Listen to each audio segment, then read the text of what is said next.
Around the 21st century, the world had grown like never before. Advancements in technological fields moved along with humanity's progress, a world of leading powers and expanding civilizations. But at some point, everything changed. Conflict was brewing between the opposing sides of humanity. In the West, we had Europa, a military and governmental superpower composed by an alliance of American and Western European countries. Once a grand thriving society, now filled with poverty and famine, doing everything in its power to desperately cling to its old ways. While on the eastern side, two factions joined forces against the western threat. Eurasia was a corporate government in control of East and some of Central Asian countries. With its technological focus and advancements on biotech, it became the very image of these advanced superpowers we all know, with ever expand gigantic cities glowing with lights, serving as a facade of what lies beneath, filled with class disparity and failing to control its continuously growing population. And you also have Ruska, a conglomerate of former Slavic states and parts of Africa. Having adapted deeply into its allies' biotechnological nature, they pushed the limits, blurring the line between ethics and advancements. And at some point in the 21st century, as tensions broke through the roof and the world grew more and more uneasy, these two opposing sides finally reached their limits. And backed by their greed, ambitions and nationalism, the inevitable conflict finally began. And that was the beginning of the war and the end of the world.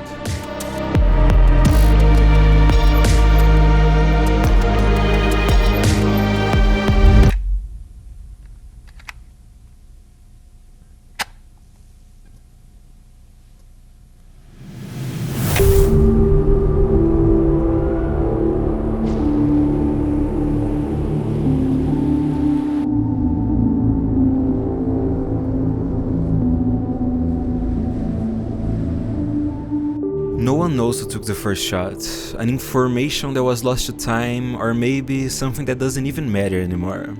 In just the first few hours, governmental figures and the leaders who started this war were all completely wiped out. Barrages of nuclear missiles dotted the sky, leaving entire cities obliterated. The number of victims was nothing short of immeasurable. In the planet's orbit, satellites were destroyed one after another. It was the Kessler syndrome. A field of debris covered the Earth, making long-distance communication impossible. The world became nothing more than a cage of consequences or a graveyard of actions.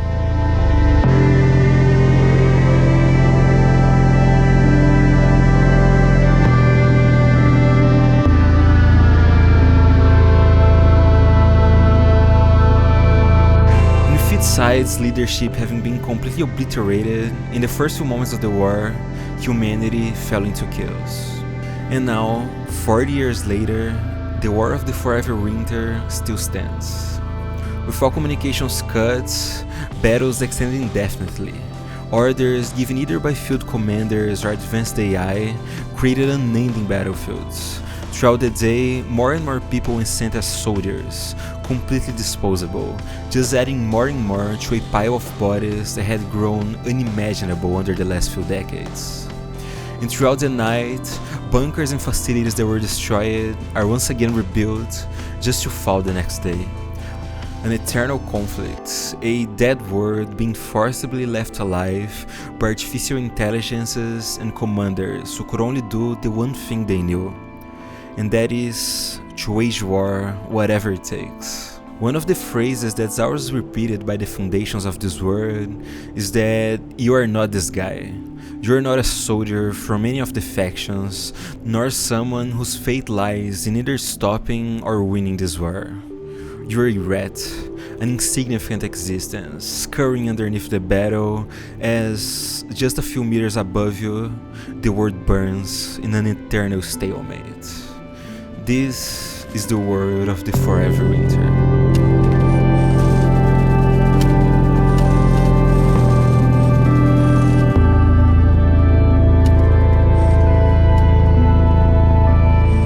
You play as a scav. This game is actually an extraction shooter, but unlike the others on the genre, it does something that I like it a lot, which is that this game is completely PvE. You're not fighting for loot against other players, and a lot of the time, the best course of action is to not do any fighting at all. Your place of operations is called the Innards, a place hidden deep below the ground where civilians and scavs can find one of the few moments of respite. This functions kind of like a hub area, a place where you can accept quests, talk to people, and even get various upgrades for the Innards itself. But as much as this is one of the last places where people can find some semblance of security, you can't simply hole up in there and just try to wait for a miracle to change the war. You need to survive, and for that, the settlement needs water. In a world like this, where smoke trails on the horizon have become a mundane picture, there's just one place to scavenge for resources, and that is in the twisted and cruel grounds of the battlefield itself.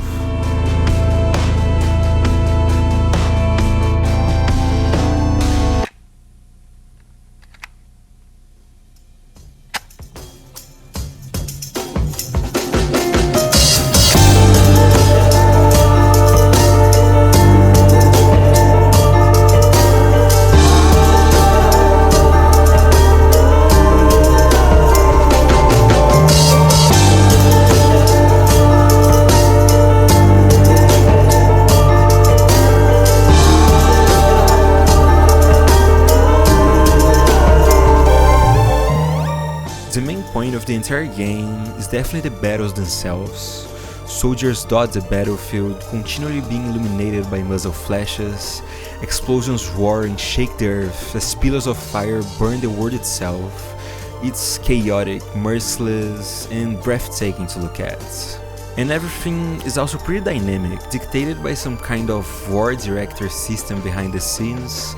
You can find yourself simply surrounded by foot troops raining bullets on each other, to in other times in the same location, as the war gets more and more intense, you see mechs and tank units being deployed into the battlefield, creating battles that can pose a threat simply by being in proximity to it. And well, as I said, you're not the guy. In this battle, you're insignificant, simply running around through the chaos as stray bullets zoom past your head or as you hurry to the sides to open way for foot soldier squad to get by. It becomes even more clear into how the game pushes a lot of emphasis in not actually participating in those battles, but just on observing it. The music swells up as units that are easily 10 times your size go at each other. Drones drop down from the sky, raining a salve of bullets upon soldiers. Everything is extremely impressive to look at, and you find yourself literally sitting still, just looking at the skirmishes time and time again. The game even has an entire threat system, and the player is pretty far down the list when it comes to the beans in this war. A scattered squadron just patrolling around will definitely take notice and try to shoot you on sight. But at the same time, deep into the trenches where different factions clash, you can literally just sprint to the units and might not even pay you any mind, focusing completely on the opposing people on the other side of the war. And I'll definitely talk more about the intricacies of how this game actually plays, but for now I'd like to put some focus on the units that populate the battlefield. Because with this game, there's a pretty strong feeling of just how insanely consistent the world and the art elements are. And it's something that's reflected everywhere you look, shining a light on the characteristics and ideals of every faction in this war. And one of the first units that I'd like to talk about is one that is easily one of my favorites, and that is the European Medium Mech. As they stand towering above the player, they march onto the battlefield, bringing nothing beside destruction. We can already see a lot of how European thinks just from how the mech actually looks. Its blocky appearance, large metal plates serving as armor, create a vision of something that seems almost unstoppable. No semblance of style or on a deliberately sending some kind of message with its design. It's built with only one purpose above all else, in the most efficient way possible, and that is to kill everything that stands on its way. From its back-mounted machine gun that not only serves to cover its blind spots, but also acting as a counterweight for the entire mech, to its main gun which can rival the size of an entire bus, everything here is made with purpose, Seeing these heavy units stomping through the background can be mesmerizing, even if most of the time they don't even count the players as a threat. Just getting close can be extremely dangerous, as they can simply step on you without even noticing. But on the other side, standing opposed to all these European ideals, we have the Etruscan medium mech. Standing considerably shorter than its European counterpart, it normally acts in pairs. Maybe if Etrusca taking a lot of influences from their allies in Eurasia that deal with a lot of biotechnology, this mech looks way more humanoid, not sporting something even close to the amount of guns in European mechs. They carry oversized railguns in the form of giant AKs, but their design is also filled with intent. Inscriptions can be seen all over its body, bearing messages of patriotism in references to other Soviet conflicts. But more importantly, it carries 3 bodies of dead European soldiers strapped on its back, a way of sending a message, inciting fear into their enemies and at the same time making a mockery of the other side. Another unit that really shines a light on how a certain faction operates are the Eurasian cyborgs. Constantly found on almost every battlefield, they come in various variants, some wielding guns and acting like normal foot soldiers, while most of them being damaged and running through the battlefield almost like mindless zombies. With variants, they even had their entire lower bodies broken off and are seemingly crawling to the ground with their single goal in mind. But unlike how it may appear, these aren't mindless zombies or AI-driven robots. These are actually people, either by propaganda or being forced by the harsh situations and class disparity that plagues the Eurasian countries. The people drafted into the war are put through horrible experiences. Their muscles and skeletons are replaced by their biotechnical counterparts. Their skull replaced with metallical plating as their eyes shine in a bloodshot blue hue. There is a clear lack of care about the well-being of these units, coming off as being even more expendable than how foot soldiers in other factions could be treated. And that's something not only seen by their actions and appearance, but also on how they're deployed into the battlefields, being thrown out of planes on a bombing run.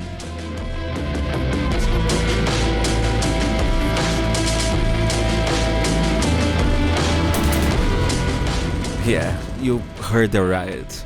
Bombers will fly over the battle close to the ground, but instead of dropping bombs, cyborgs are thrown off the plane and hit the floor at full force.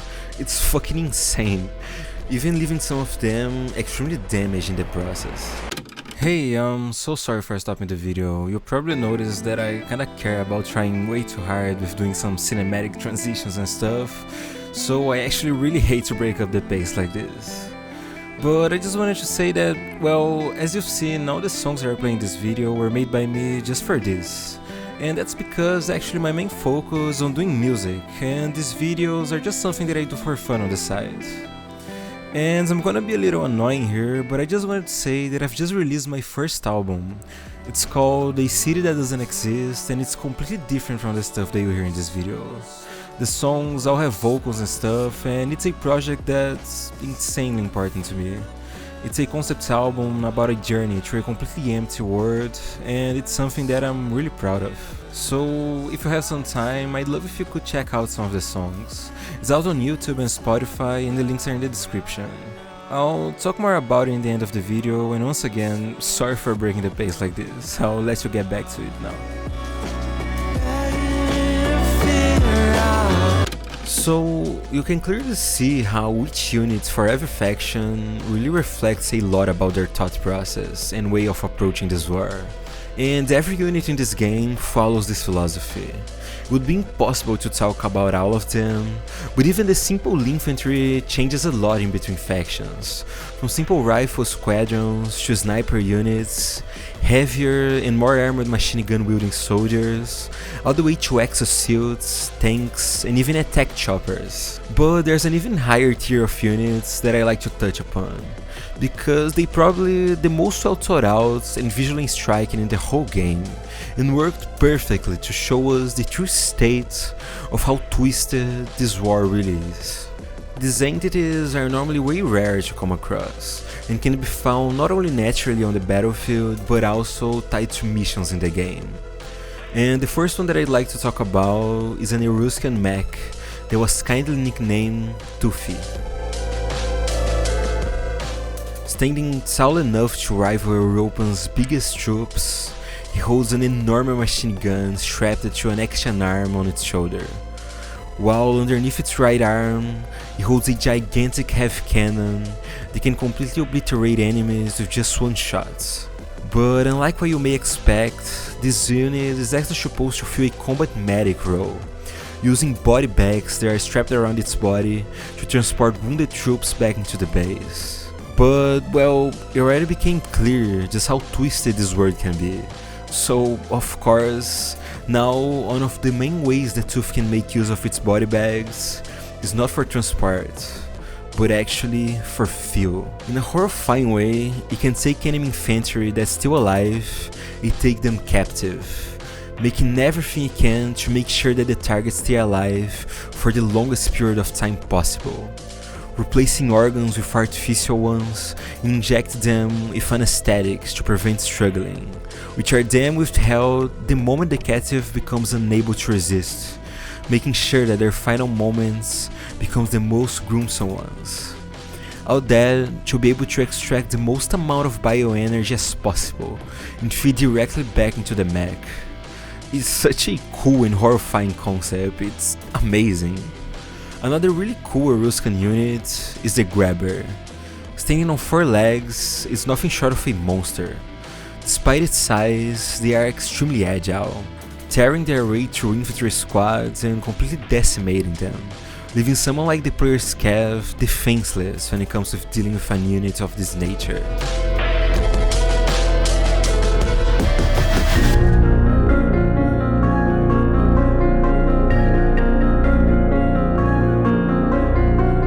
And lastly, there's another entity that has an extremely interesting concept, and it really shines a light on the state of things. And that is the Rat King.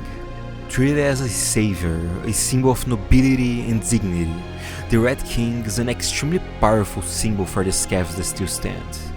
It's a hijacked European medium mech that wears a striking red mask that looks like the combination of a skull and a clown. It's one of the few units in the game that does not attack the player, a representation of a revolution, and of all the people who still stand against this gruesome war. This entire concept is just so fucking cool. Being in the middle of a battlefield, hearing the loud steps of a mech as the ground trembles, just to realize that it's actually the Rat King himself is an amazing experience. Especially when looking through the fact that he's not there for you. As much as you realize, encountering him on the battlefield is just luck. He's there for his own goals and purposes, and you're just so happy to share the same space. It really brings life into the world, making it feel way more organic. And there are some other enemies that I really want to talk about, but I'll explain more on them further in the video when the time is right. But there's much more to the Forever Winter besides its words. The gameplay loop is pretty well thought out and works really great together with all the lore. As I said, this game's an extraction shooter, so when going into these battles, the thing that you're focused on will always be on fighting valuable loot and water. Be it from checking storage boxes, hacking into bunkers filled with loot, or taking guns and ammunition from defeated soldiers, you're always trying to maximize the amount of profit you can get in each run. And there's a really great system supplementing all of that. In here, instead of having conventional backpacks like you'll find in other games, you go into the battlefield while wearing a rig. This can come with a lot of variety, from smaller ones that focus on stealth and bumping down your threat level, to bigger ones filled with storage space that can only be worn by certain characters or are locked behind skills. And those rigs all work on a sort of a modular system, with different slots serving different purposes. From the more conventional storage space that will hold all items from medkits, ammunition, or just the loot that you'll find on each run, to more specialized spaces that can hold water barrels for you to take back to the innards, or hold specialized tools that you can bring with you into the raids, like tech cams for a better understanding of the battle around you, or jump pads for better mobility. There's a really great element of choice in there, where if you're using these devices that can help you, you're making a trade-off with the amount of fodder or large items that you could bring back with you. But well, besides that, is the fact that time and time again, you find yourself going back into the middle of the conflict, and the battlefield can be really unpredictable. So there will definitely be moments when there will be a situation that forces you to finally throw caution out the window and have to become that guy.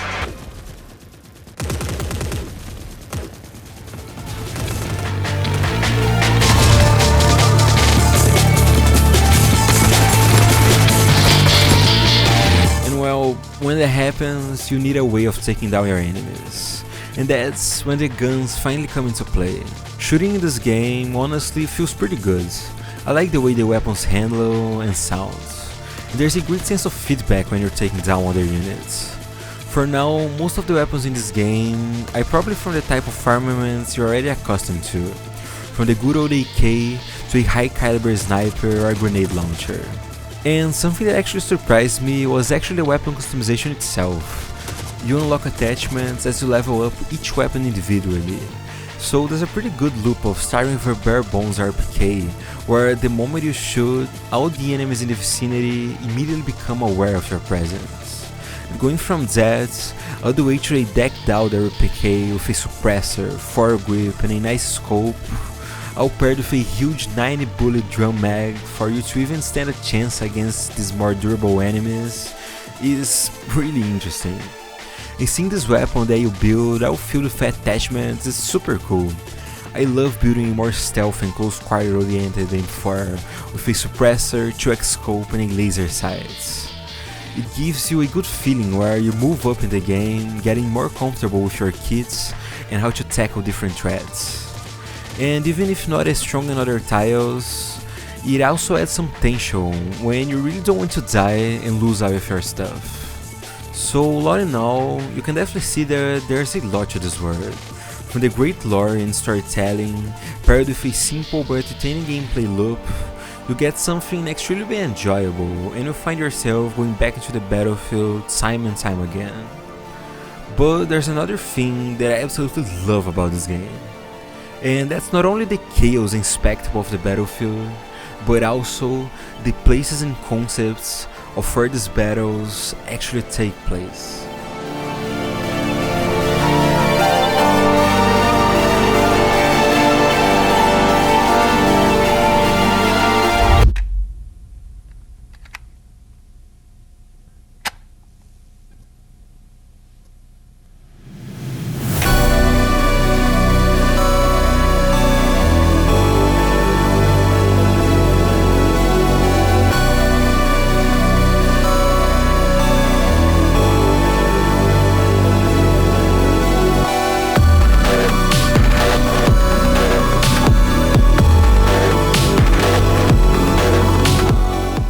As you probably already noticed, an incredible amount of care was put into this game's world. From the details to almost every unit to the few bits of dialogue that can be found throughout, it paints a clear picture of just in what state humanity is after being engulfed in this war for the last 40 years. But another place that this game shines extremely well is in the world itself. Not only everything is visually striking, but also simply the concepts that create out of these various maps are insanely good. Take for example a map called Scorched Enclave. Smaller open bunkers stand in the center of the map. An orange hue engulfs everything in your vicinity, making the extreme weather conditions almost palpable. An array of impossibly large buildings slowly burns in the background, as rows of spikes paint a clear defensive nature to this position, which has been decaying time and time again by repeated Etruscan Eurasian attacks. The milder and more straightforward nature of this map really gives off the feeling of not being exactly stranded in the front lines of this ongoing war, but simply of a pocket of chaos that stands just to fall over and over again.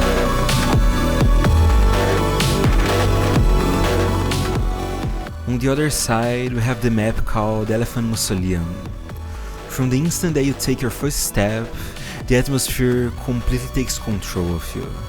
Lines of bodies laying impaled on wooden stakes, the floor is almost unrecognizable amid the absurd amounts of twisted metal that turn and embrace each other. Everything in this map seems to paint solely in simple, indirect meaning. War. Warm tones of red dodge the battle as they stand on the sidelines of the sky.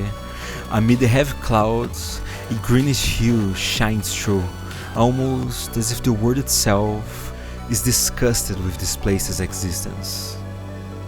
This place is another open facility, but unlike the previous one, it seems to stand at the forefront of the battle, almost becoming the no man's land itself. On the horizon, gigantic artillery weapons lay on top of walls, while the ground is cut out by claustrophobic trenches filled with debris.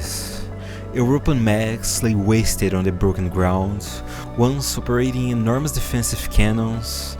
Now they meaningless hold on to those weapons, while naked bodies are strung up onto the guns' barrels. Piles of death burn as trenches gets more and more chaotic. The stench of death fills the air at every turn. The imagery here is simply incredible.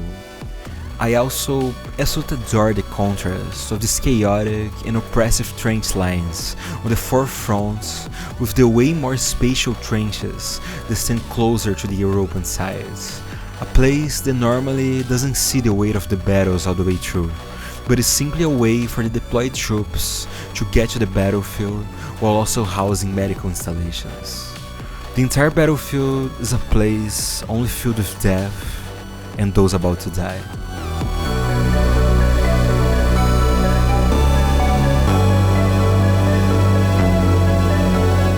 Deeper into the European territory, we have another map called Mech Trenches. Impossibly deep trenches are dug and suffer constant pressures from the Etruscan and Eurasian attacks. The walls seem to stretch upwards forever, not only almost making a statement about your own futility, but also driving home the point that, in here, simply running away definitely wouldn't be an easy task. A sea of metal debris dots the ground. The less saturated color palette that paints the rough metal stairs running through the walls oppresses you with a heavy industrial feeling. Up above, you can find an Etruscan medium mech strung up between wires accompanied by countless bodies, a statement of the unrelenting opposition and hate that's felt between the different sides of this war. And as smoke fills the sky above, this map adds something that feels far away from the madness of the front lines. Its interior section that sits at the center of the map almost robs you from the outside world. Dimly lit and filled with beds and bodies, we go through rooms and rooms that compose parts of the more logistical focused installations of Europa. And underneath it all, in a place where even the light takes on a cruel hue of red, bodies pile up, an amount that's simply impossible to count. This place is called the Grinder. The implications of this name are horrible enough on its own, but it gets even more twisted as this place is referred in certain missions as not only a recycler, but also somewhere that's significant for their food production. A clear sign of just how far past this point of no return humanity really is. But after showing all these maps and talking a lot about their incredible atmosphere and concepts, there's one map that on those regards can easily stand at the top, as maybe the most visually striking and for having an absolutely insane concept. And that is the map called Stairway Gate.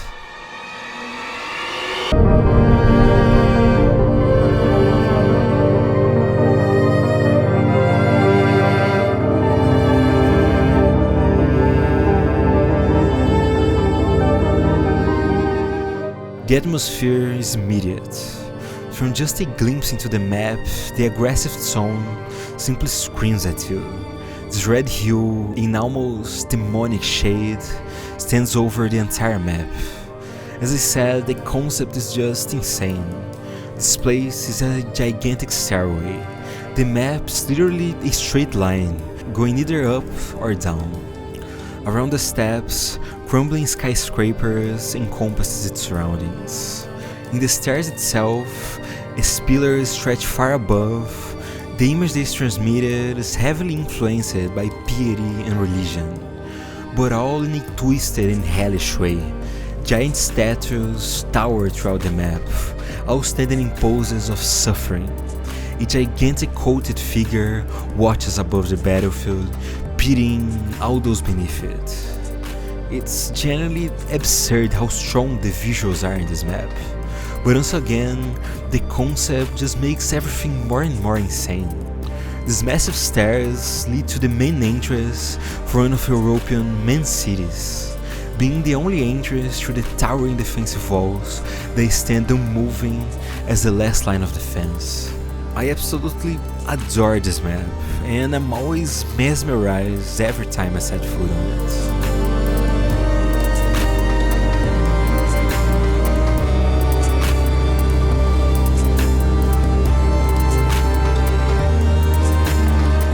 And there are a few more maps with really great concepts left, but there's just one more that I want to talk about.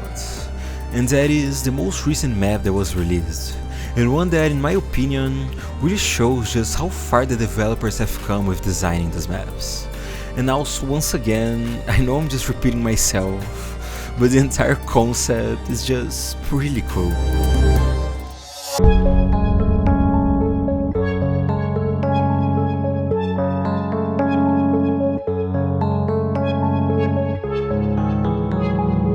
This map's called the Frozen Swamp, and unlike all the military facilities and main battlefields that we've seen throughout the game, this map feels completely different.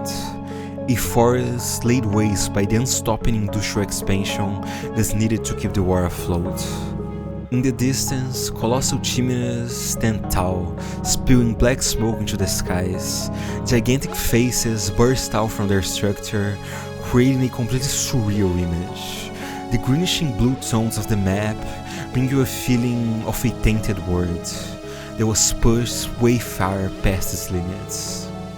Something that I love about this map is that instead of walking through trenches or bunkers amid the chaos of the battlefield, in here you're making your way in between extremely tall trees, as fog embraces you into this environment that can be almost called dreamlike. The trees twist upon themselves and are withered beyond repair.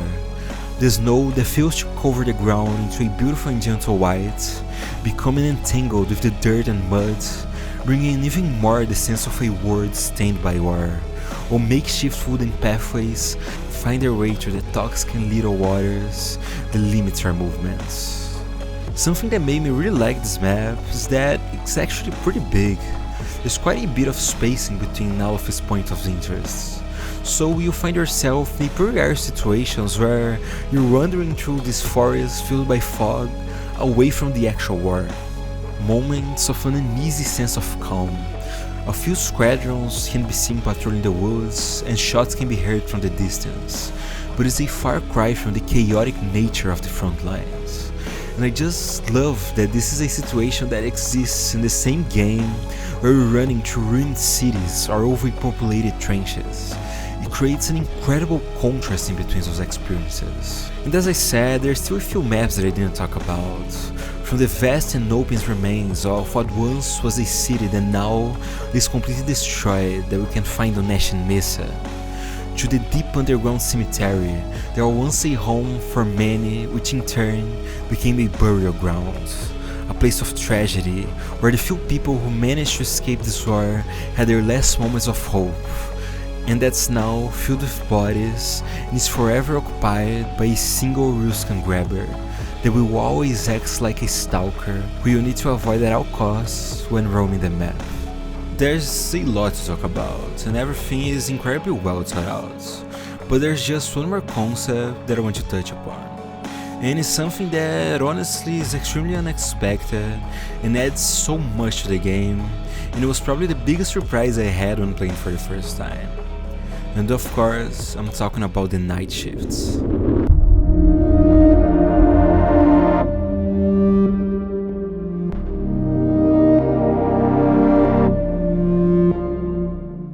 All color has been washed away. For a second, it might seem that the world itself has finally died. But in truth, this is just a meager moment of stillness in this ever-going war. The battlefield has been pulled away from the surface, and now combat reigns underground. And in this brief time of calm, forces taken to the field to scavenge and scrap what has been left behind, all with the purpose of just gathering enough so that the conflict can start all over again. Mountains of bodies rise from the ground, piles of dead Eurasian cyborgs stacked over each other, as empty disabled tanks feels like something that was lost to time. A heavy fog lays a cover on the decayed units, and the world seems to stand still. And slowly, strolling through the dead battlefield, this is what you find.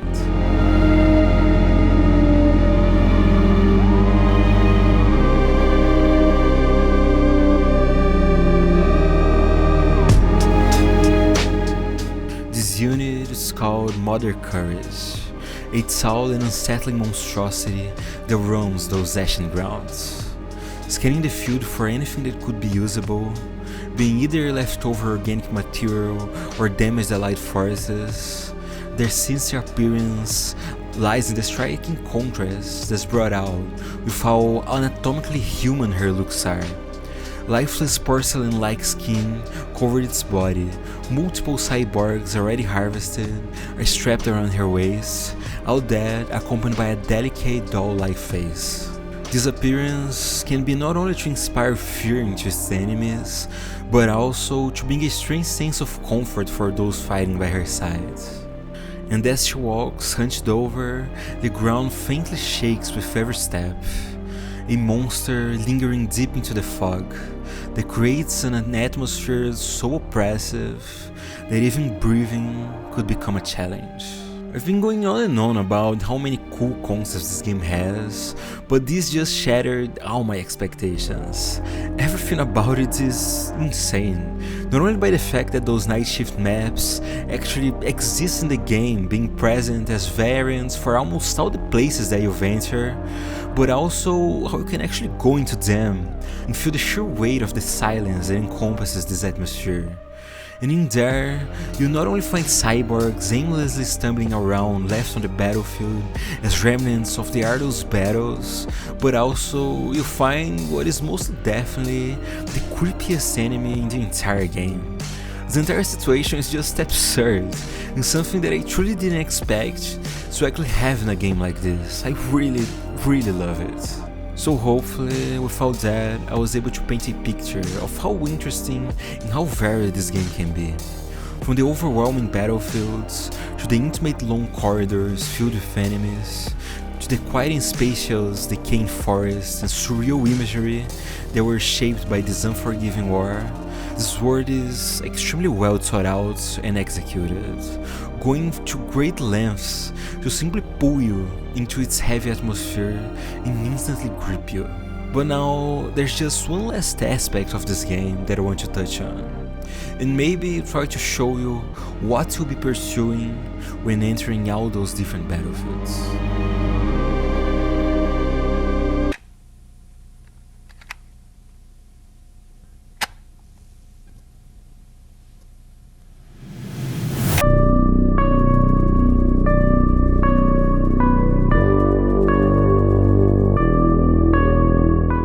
As I said before, the main gameplay loop consists of going to these maps and scavenging for water and resources to sell. But there's actually just one more part that's integral for how you make your way through this game. And those are the various quests that you can undertake, which are one of the main ways of getting even more water and specific rewards like certain weapons with attachments or a decent amount of credits. At first, I thought that the quests would be way more on the simpler side. One of the first missions that I took was to help some hostages that were being held in a hangar, but I quickly realized that these objectives could go way beyond what I expected. From killing certain boss-type enemies, like a renowned soldier who dresses up with an astronaut suit and an American flag draped over his head while wielding a grenade launcher, or finding residues of victims that were taken out by the Red King, to way more complex stuff, like going to a certain point in a frozen swamp where a train has been derailed, and from the scratched wagons taking out a jammer which you're tasked with installing in a nearby radio tower, turning the airspace that was filled with drones patrolling the woods into something that will instantly take out anything that flies over the trees. These are just some of the things that you can be tasked with, and I was pleasantly surprised with not only how complex they could get, but also how well ingrained into the world they were. But another thing that I really appreciate is how they can put you in pretty different situations, making a good use of the sheer amount of variety that can be found throughout the maps. A great example of how this could work is a run that I made on the mech trenches. My first task was to unplug the life support of a high-ranking officer that had been captured by Europa, and was being kept alive in one of the infirmary beds, with the hopes of them being able to use some pretty inhumane means to extract valuable information. And I was immediately surprised about how cool the situation actually was, not only in concept but also on its execution. Far away from the hectic and overwhelming battlefields, I now found myself carefully sneaking through tight corridors, getting close to the infirmary room where the few lights failed to illuminate the whole place. And just sneaking around holding a silenced M4 while squads patrol in and out of the rooms was just incredibly cool, and it was really interesting seeing the situation focus on this smaller scale type of stealth. And after taking out a few guards and sabotaging the life support, I went underway to my next objective. On an unassuming metal pathway that stands in between the large trench walls, there's a door, and behind it is where the main server room of this European trench and logistical system. And in there, we're tasked with infiltrating it and bringing back any sort of information that could be of use to our Euroscan task giver. And just as we finish hacking to their database, a loud alarm starts sounding. Our hacking was traced, and now hunter-killers deployed exclusively to take on anyone that could be considered a threat to Europa are coming for us. But there's just one more objective that stands right around the corner. In a small corridor behind some pipes, we make our way to a repairing hangar. In there, an European medium mech is being fixed, and almost ready to once again be deployed into the battlefield. And Ruska has tasked us with sabotaging this effort and changing the balance of the next few battles where this mech is expected to go out. And just like that, we ignite the mech, right as one of the hunter-killers make their way into the hangar. Now, a race against time. Is to run to the gigantic trench lines, avoiding enemy deployments, and finally extracting from this place. I showed you all of this just to give an idea of how a run could go, just how it forces you into some pretty interesting situations that are also really ingrained into the brilliant world building that this game has. And they go through great lengths to make so you feel that, even if just a little, you can have some part in this world. But that's not the only thing that the Forever Winter does to not only make this conflict feel organic, but also giving you a way of influencing the tides of war in meaningful ways. You could blow up a parked attack helicopter and make so no choppers can be deployed for some time, or powering up a generator that activates a radar tower and restricts airspace for drones on its map and the regions close to it. And these are not parts of quests or anything like that, they're just things you can do to influence the situations on certain maps. But by far, my favorite example of this takes place on the Frozen Swamp. The map is the home of yet another faction that I still haven't talked about, and these are the Water Thieves. They serve kind of like the bandits of this world, as being a group that also preys upon the civilian settlements that are still standing despite the war. And one of the big roles that they take into this game is that, be it by running out of water or attacking them enough to gather their attention, they can directly attack your innards, and if you fail to defend it, you lose all your inventory and money, forcing you to take a devastating wipe. But well, there's a pretty clever way of indirectly dealing with them, If you sneak into their settlement, in one of the houses it's possible to find a wire teeth mask, which all of the members wear. Now, if you go and extract with this mask, you can now take it with you and make your way to the Elephant Mausoleum, where deep into the wider trenches, they house one of the infirmary units, you can find some wounded soldiers laying on stretchers. And in there, you have the option of actually putting the mask in one of them. This is seen as some kind of mockery that the water thieves would presumably attempt against Europa. And the next time you make your way to the settlement in the frozen swamp, they will be under an oppressive attack by European forces, giving you a way of dealing with them without actually having to get your hands dirty. This is brilliant, and it's made even more interesting by the fact that, once again, it's not actually part of any quest or objective, but just something that you can do to force the entire situation to play out. It really makes the world feel alive, especially with how it even takes place on multiple maps, giving an amazing sense of continuity to this entire war, and it's just so fucking cool. And well, with all that said, from the well thought out objectives, to the carefully designed units, and the incredible places that you visit throughout this war, you can clearly see that this game is just amazing.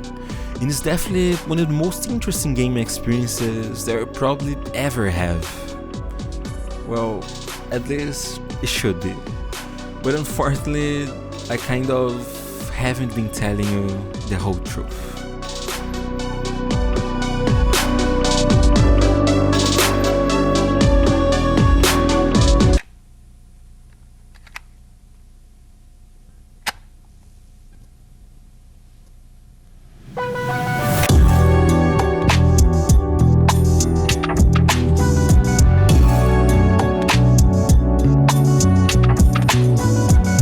So, to be honest, when playing this game, it's quite common to just see everything imploding on itself. In the middle of a battle, an entire tank might just decide to fuck off into the atmosphere and become a ball of fire bouncing around everywhere.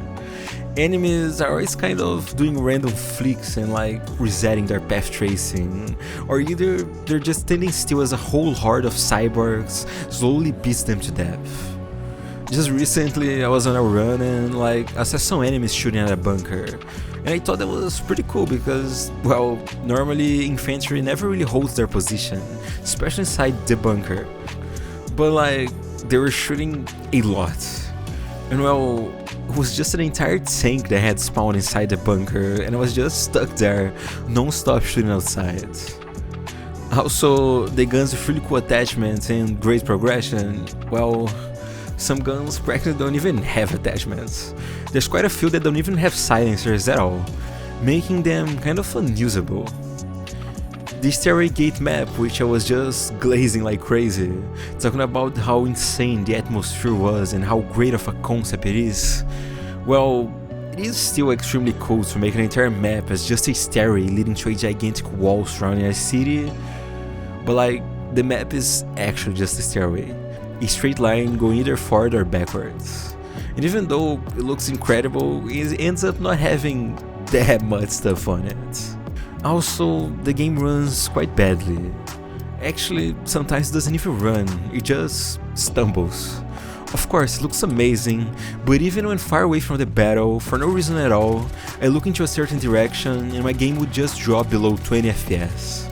I honestly could just go on and on about the problems in this game. It's even marked with mixed and recent reviews on Steam, from the stiff character movements and animations to the lack of a proper endgame, with one of the few big things to do being locked behind co-op. You can just go on and on. And well, that's the true state of this game. Well, and also everything that I talked about before in this video is also true. So yeah, this game it's fucking amazing. All the criticisms that I listed are a lot of the talking points that are commonly mentioned when talking about the state of the game, and I actually do agree with all of them. I first saw this game right when it was generating a lot of buzz when it released on early access, and I remember seeing how it had these incredible visuals and amazing ideas, but under it all, it just didn't really work, especially with the infamous old system where the water on your innards would actually go down real time even when you were offline, which is just an insane way to do things. I honestly really hated this game. But now, just recently, I came across the announcement of a new update, and honestly, I thought it looked kinda cool. And also, I discovered that they were actually updating the game quite frequently, making lots of changes and fixes, and trying to listen to the community. But it was just after I actually played the game that I finally realized that with this world building, all those ideas, the visuals, the atmosphere, the concepts in this game, all of that would be impossible to achieve if the developers didn't truly love what they were creating. And that was when everything clicked. Even with all the problems, I honestly love this game, like a lot. It is indeed one of my favorite game experiences that I've ever had. And also, it's worth noting that this game is released in early access. I do think that the idea of being an early access game kind of lost its meaning a bit in these last few years. It's clear that the developers are still always hard at work trying to achieve their vision on what this game should be. Of course, there's a lot that I want to see improved in this game. From how the AI works, making so we actually see units holding positions and maybe moving different formations, besides just being squadrons walking on a line through the battlefield, or for the weapon and attachment system getting some kind of rework that would actually make it even more even across the board. But for now, from just reading some of the Q&A that were made by the developers, and seeing how insane some of the stuff they're planning to bring to this game seems to be, I'm beyond excited. And right now, I already think that it really can be worth it. And after experiencing everything, I really trust the developers. Or maybe, in a few years, I'm pretty sure that the Forever Winter can get to a state where it will truly stand on its own. It's one of the most unique and well-crafted experiences out there. And I would love to one day find myself making a video talking about why the Forever Winter is a masterpiece.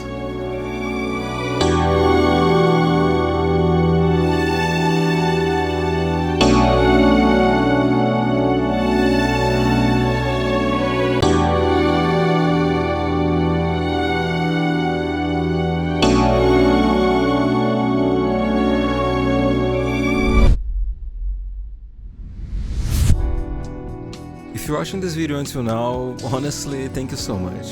This video was a lot of work, way more than I intended it to be, so it really means a lot.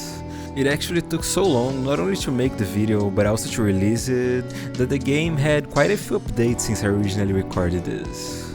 We're still stuck in this place where the game is trying to figure out what exactly it wants to become, but there has been quite a lot of new content, like new maps, enemies and stuff. And also, besides that, once again, thank you for watching this video, and I'd like to ask that if you enjoyed it, please consider leaving a like and subscribing to the channel. As I said, my main focus is music and I do these videos just for fun, but also it does mean a lot to me seeing people who also enjoy the stuff that I like have a good time watching something like this. My Twitter is also in the description, and if you want, please go check it out. I post mainly about music in there, but maybe that's something that you'd be interested in.